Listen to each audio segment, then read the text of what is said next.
Hello everyone. कैसे हैं आप सभी। स्वागत है आपका साई क्लासेस के इस यूट्यूब प्लेटफॉर्म पर। एमपीपीएससी सेट के हम एमसीक्यू देख रहे हैं, पीवाईक्यूज देख रहे हैं। प्रीवियस ईयर क्वेश्चन पेपर हमने देखे। लास्ट हमने लेक्चर 1 में 50 क्वेश्चंस की बात करी थी। आज हम अगले 50 क्वेश्चन की ओर चलेंगे, जहां हम बात करेंगे एमपीपीएससी 2022 सेट हिस्ट्री पेपर में आए हुए एमसीक्यूज के बारे में। यहाँ मैं आपसे मुख्य रूप से हिस्ट्री सब्जेक्ट के पीवाईक्यूज की बात कर रहा हूँ। ठीक है, आशा करता हूँ आपको पहला लेक्चर अच्छा लगा होगा। ये 2022 में आए हुए 100 क्वेश्चंस थे, जिसमें हमने 50 क्वेश्चन पार्ट 1 में देख लिए और अगले 50 क्वेश्चन हम पार्ट 2 में देखेंगे। चलिए चलते हैं हमारे पहले क्वेश्चन की ओर। पहला क्वेश्चन हमारा क्या बोलता है, वह सूफी परंपरा में वहदत उल वजूद का सिद्धांत किसने प्रतिपादित किया था। क्वेश्चन हमारा क्या है, सूफी परंपरा में वहदत उल वजूद का सिद्धांत किसने प्रतिपादित किया था। तो हमारे चार ऑप्शन है। इसमें अगर हम देखा जाए तो ये बात करता है ईश्वर के एकत्व की बात करता है। ठीक है, कि ईश्वर एक है, ईश्वर और आत्मा एक है। ये वाली बात कौन करता है, वहदतुल वजूद का सिद्धांत बात करता है। ये कुल मिला के आप समझ लो शंकराचार्य के द्वैतवाद से संबंधित है। ठीक है, तो ये देने वाला व्यक्ति कौन था, इब्न अरबी था। ये बात ध्यान रखना, यह देने वाला व्यक्ति कौन था, इब्न अरबी था। एक और सिद्धांत होता है वहदतुल सुहूद का सिद्धांत। ठीक है, जो इस मत का खंडन करता है। चलते क्वेश्चन नंबर 102। क्या दिया गया, चिश्ती सिलसिले की नींव निम्नलिखित में से किसने रखी थी। तो यहाँ पर चार ऑप्शन दे रखे। तो जो ख्वाजा मोइनुद्दीन चिश्ती थे, ठीक है, जो किसके समय आए थे बताओ, अजमेर में जिन्होंने अपना खानका बनाया था। और किसके समय आए थे, 1192 में मोहम्मद गोरी के साथ आए थे ये, मोहम्मद गोरी के साथ। तो हमारा जो आंसर हो जाएगा वो क्या हो जाएगा आपका, चिश्ती सिलसिले संबंधित कौन हो जाएंगे, ख्वाजा मोइनुद्दीन चिश्ती हो जाएंगे। क्लियर है इतनी बात।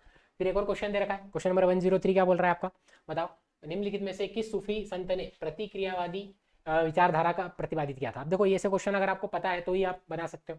ठीक है, तो ये व्यक्ति कौन थे आपके, शेख अहमद सरहिंदी थे। ध्यान रखना, शेख अहमद सरहिंदी ने आपका क्या बताया था, प्रतिक्रियावादी विचारधारा प्रकट की थी सूफी संत सूफी मत में। नेक्स्ट क्वेश्चन है, पाशुपत संप्रदाय का संबंध किस धर्म से। ठीक है, ये पूछा गया है। तो देखो कौन कौन से संप्रदाय, पाशुपत, लोकायत, ठीक है, या फिर कापालिक। ये तीनों संप्रदाय किससे संबंधित है, शिव धर्म से संबंधित। क्लियर है, तो हमारा आंसर क्या हो जाएगा, शिव धर्म हो जाएगा। क्लियर है। चलते क्वेश्चन नंबर 105। 105 क्या बोलता है, निम्नलिखित में से भगवान विष्णु के छठे अवतार पूछा है। ठीक है, छठा अवतार पूछा है। तो भगवान विष्णु के कितने अवतार है, 10 अवतार है। ठीक है, 10 अवतार है। तो अगर मैं बात करूँ सबसे पहले मत्स्य, ठीक है, कूर्म, वराह, नरसिंह, वामन, ये तो 5 पहले हो गए। ठीक है, ये फर्स्ट हो गया, सेकंड, थर्ड, फोर्थ और फिफ्थ। वामन अवतार, बोना अवतार। ठीक है, नरसिंह किसका वध करा था बताओ, हिरण्यकश्यप का। फिर अगर बात करूँ सिक्स, सिक्स कौन सा है बताओ, परशुराम। तो यहाँ पर यही पूछा गया, तो परशुराम छठा अवतार है। सातवां अगर मैं बात करूँ तो राम। ठीक है, आठवां अगर मैं बात करूँ तो कृष्ण का अवतार। नाइन्थ, ठीक है, कौन सा हो जाएगा बताओ, बुद्ध। और जो 10वें आने वाले अवतार है वो कौन सा है, कली का वध करने के लिए कल की आएंगे। ठीक है, यहाँ पर बात क्लियर है। तो 105 का क्या हो जाएगा, ऑप्शन नंबर 6। और ये 10 अवतार आप चाहो तो लिख सकते हो यहाँ से। फिर अगर मैं बात करूँ भक्ति काल के किस साहित्यकार ने नल दमयंती की कथा, नल नल चंपू कथा की रचना की थी। तो बताओ इसका आंसर क्या हो जाएगा, 10 इसका त्रिविक्रम। त्रिविक्रम व्यक्ति थे जिन्होंने किसे करी थी, भक्ति काल में नल दमयंती की कथा का वर्णन किया है। Question number 107। क्वेश्चन नंबर 107 में क्या बताया गया, भक्तिकालीन संत चैतन्य महाप्रभु का संबंध किस राज्य से। अगर पता हो तो चैतन्य महाप्रभु कहाँ से संबंध थे, बंगाल के नदिया जिले से आते थे। ठीक है, नदिया जिले से। क्लियर है, तो बंगाल के नदिया द्वीप से, नदिया जिले से संबंधित है। मुगल काल में सुलह कुल की नीति किसने अपनाई थी बताओ। सुलह कुल का अर्थ क्या होता है, सर्वधर्म समन्वय। ठीक है, सुलह कुल की नीति अपनाने वाला व्यक्ति कौन था बताओ, अकबर। ठीक है, सभी धर्मों के समान समन्वय की बात करने की बात की थी किसने, अकबर ने। अटाला मस्जिद, ठीक है, जौनपुर में है। जौनपुर में कौन से, सरकी शासक, सरकी शासक हुसैन शाह सरकी, अटाला मस्जिद से संबंधित।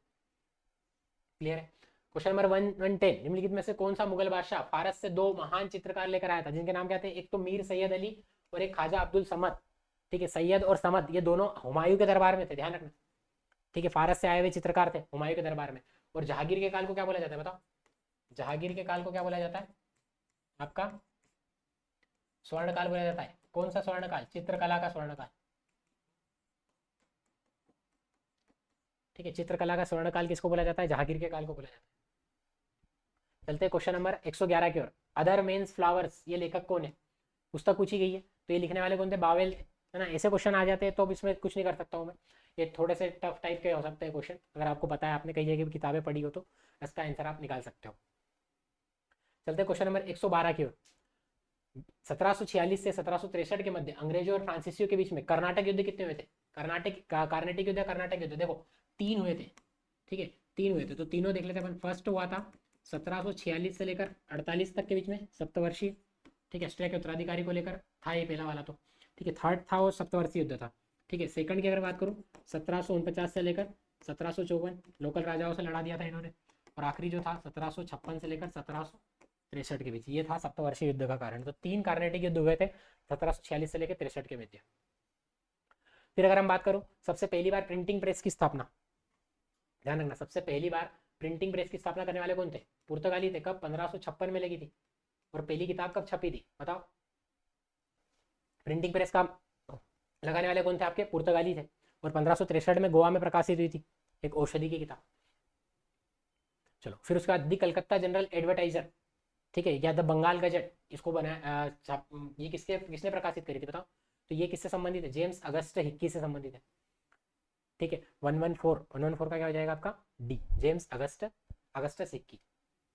क्वेश्चन नंबर 115, काल कोठरी त्रासदी का प्रत्यक्षदर्शी कौन था? ठीक है, काल कोठरी त्रासदी याद करो कब हुई थी? 1756 में हुई थी।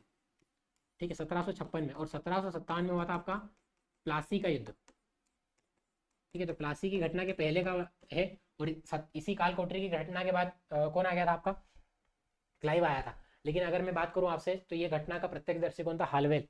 हालवेल ने बताया था कि हमको 146 लोगों को एक कोठी में बंद कर दिया गया था, और उसमें से कितने बच कर आए? सिर्फ 23 लोग ही बचे।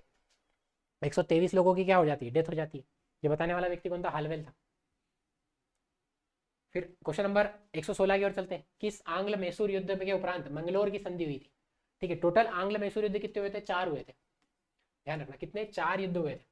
जिसमें पहला जो युद्ध हुआ था उसमें जो संधि हुई थी वो थी मद्रास की संधि। ठीक है, और दूसरे वाले जो युद्ध में हुई थी वो कौन सी हुई थी आपकी? मैंगलोर की संधि, तो द्वितीय हो जाएगा। और जो थर्ड वाला युद्ध था, ठीक है, उसमें हुई थी श्रीरंगपट्टनम की संधि। श्रीरंगपट्टनम संधि। और फोर्थ वाले में तो कोई संधि नहीं थी, 1799 में हुआ था आपका। और किसकी डेथ होती है? टीपू सुल्तान की डेथ हो जाती है। चलते क्वेश्चन नंबर 117 की ओर। किस अधिनियम द्वारा अंग्रेजों ने भारत में परोपकारी निरंकुशता स्थापना की थी? अंग्रेजों द्वारा परोपकारी निरंकुशता कब स्थापित की गई थी? 1909 में। ठीक है, ये कौन सा एक्ट था बताओ? मार्लेमेंटो एक्ट।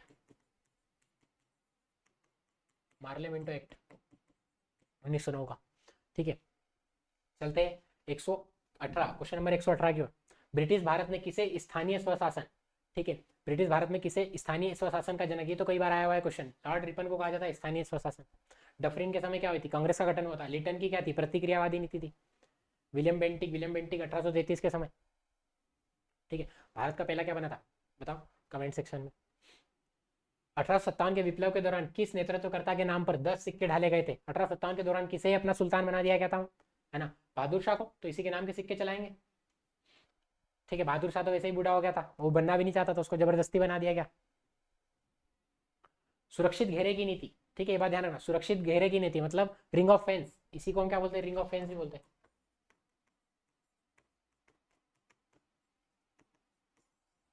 ठीक है, रिंग ऑफ फेंस की नीति ये कब से कब तक थी बताओ? प्लासी के युद्ध के बाद कब तक चली? 1813 तक चली। ध्यान रखना। फिर 1813 के बाद अधीनस्थ पृथक्करण की नीति आती है, और फिर उसके बाद अधीनस्थ संघ की नीति आती है। ये 3 अलग अलग नीतियां थी अंग्रेजों की भारतीय रियासतों के प्रति। चलो, क्वेश्चन नंबर 121, स्थायी बंदोबस्त। स्थायी बंदोबस्त व्यवस्था के बारे में निम्नलिखित में से किसने कहा था कि स्थायी बंदोबस्त इंग्लैंड की जमींदारी व्यवस्था के प्रति लॉर्ड कॉर्नवालिस के पूर्वाग्रह के कारण न था? ठीक है, स्टेटमेंट दिया है, कहने वाले कौन थे? सरकार एवं दत्त। बस इतना याद रखना है आपको, सरकार एवं दत्त का स्टेटमेंट है। किससे रिलेटेड है आपका? स्थायी बंदोबस्त से रिलेटेड। चलते हैं क्वेश्चन नंबर 122 की ओर। क्वेश्चन नंबर 122 क्या बोलता है?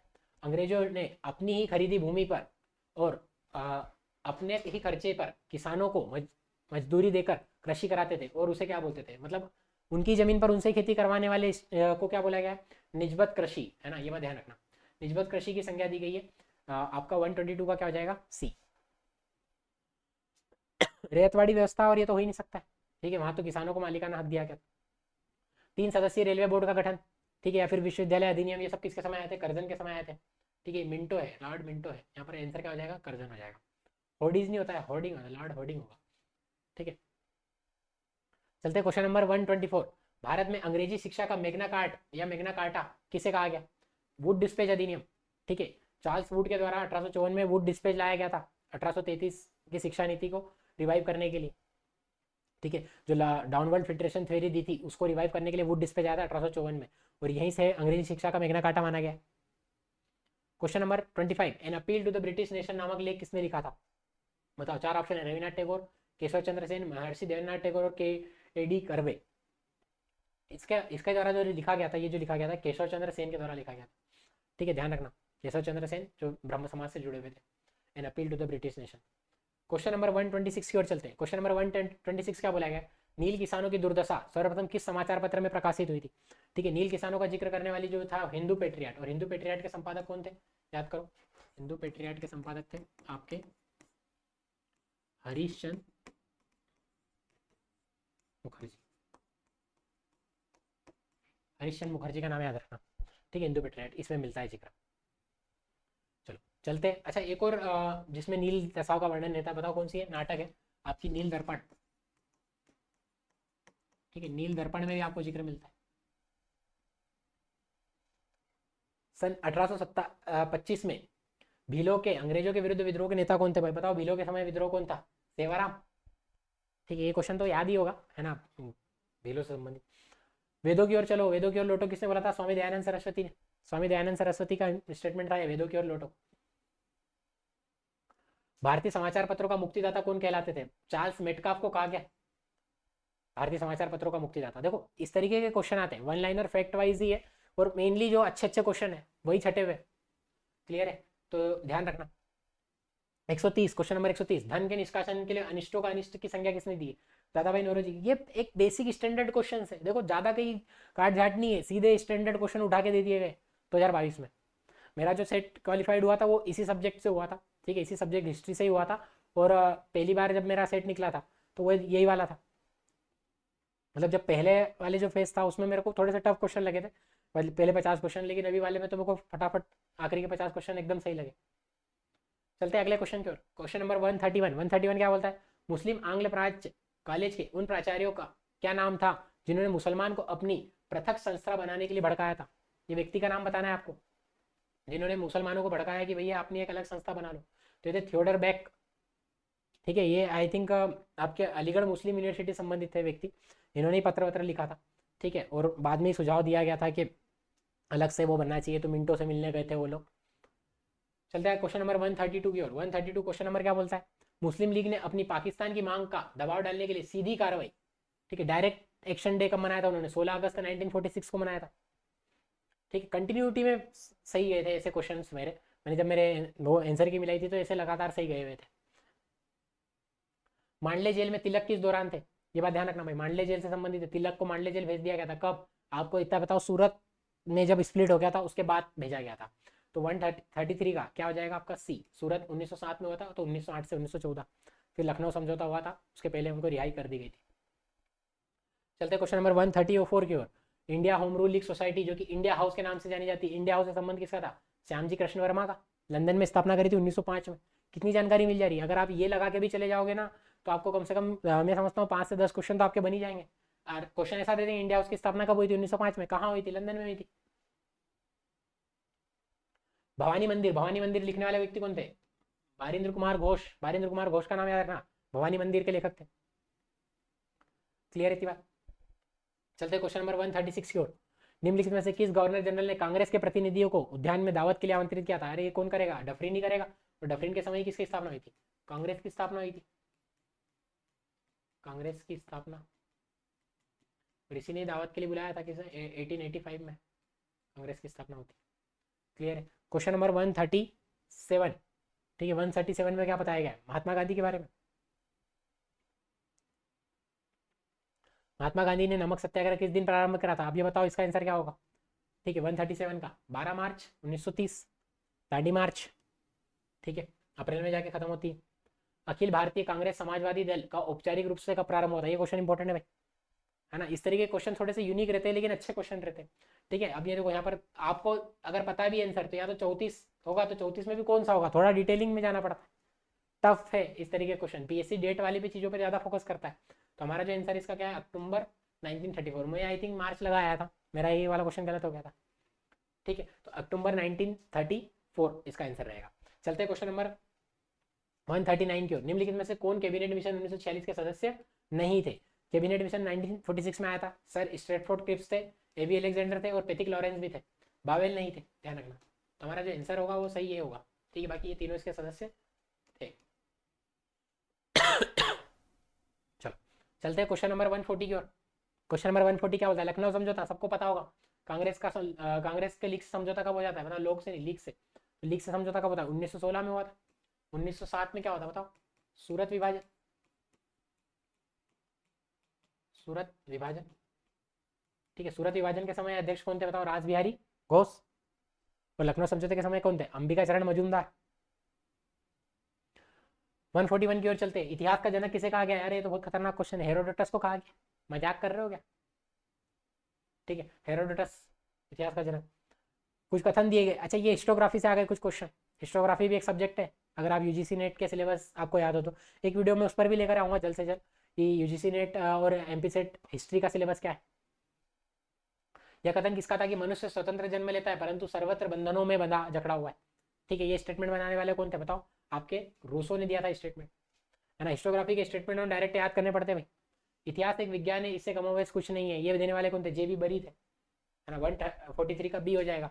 ये क्वेश्चन एक्चुअली मुझे तो डायरेक्ट याद है। मैं आपकी ऐसा नहीं कि मैं आपको एमसीक्यू लगवा रहा हूँ, मतलब मैं आपको कह रहा हूँ कि भाई इसका आंसर दो। मैं आपको बता रहा हूँ किस तरीके से क्वेश्चन आते पीवाई क्यूज। ठीक है, अगर आपने ये वीडियो 2 एक बार देख लिया और रिवाइज कर लिया तो आपका काम हो जाएगा। Origin of species, origin of species पुस्तक किसने लिखी थी? ये तो पता ही होगा, डार्विन ने लिखी थी। ठीक है, आई थिंक ये 1839 में लिखी हुई पुस्तक है। एग्जैक्ट डेट मुझे भी नहीं पता, लेकिन हाँ ये स्पीसीज किसके द्वारा लिखी गई थी? विकासवाद का जनक बोलते हैं डार्विन को, विकासवाद का जनक डार्विन के नाम याद रखना। 145 की ओर चलते हैं। Question number 145। निम्नलिखित में से कौन सा प्रशासक इतिहासकार की श्रेणी में नहीं आते? ठीक है, इतिहासकार नहीं है।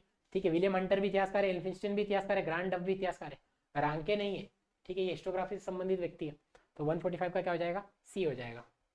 146 की ओर चलते हैं। Decline and the fall of the Roman Empire नामक प्रसिद्ध पुस्तक किसने लिखी थी? ये हिस्टोग्राफी का क्वेश्चन है भाई।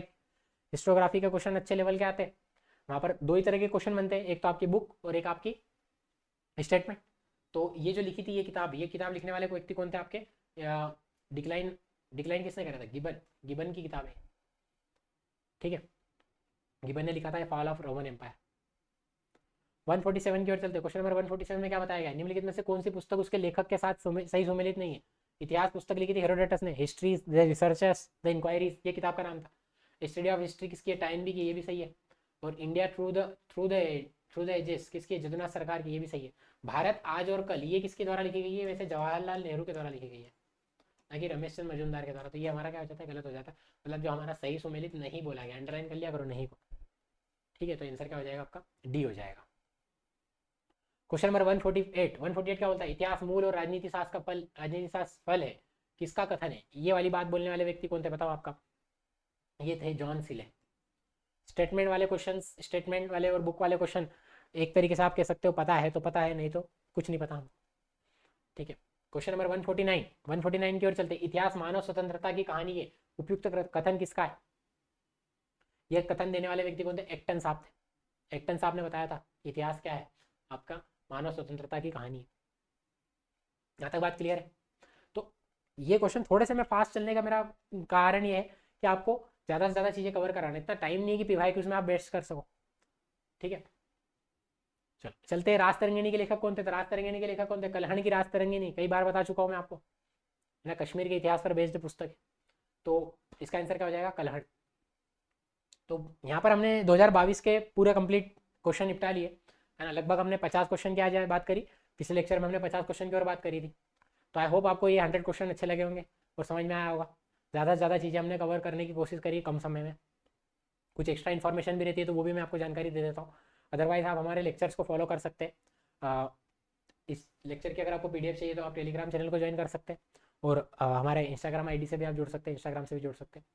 तब तक के लिए पढ़ते रहिए भाई। एमपीपीएससी सेट की एग्ज़ाम है, बड़ी एग्ज़ाम है, और यूजीसी नेट की भी एग्ज़ाम है, तो तैयारी करते रहिए। कोई डाउट हो तो कमेंट सेक्शन में पूछिए। मिलते हैं अगले लेक्चर में, जिसमें हम बात करेंगे 2024 के एमपीपीएससी में सेट में आए हुए पीवाईक्यूज़ के बारे में। तो तब तक के लिए पढ़ते रहिए। बहुत बहुत धन्यवाद।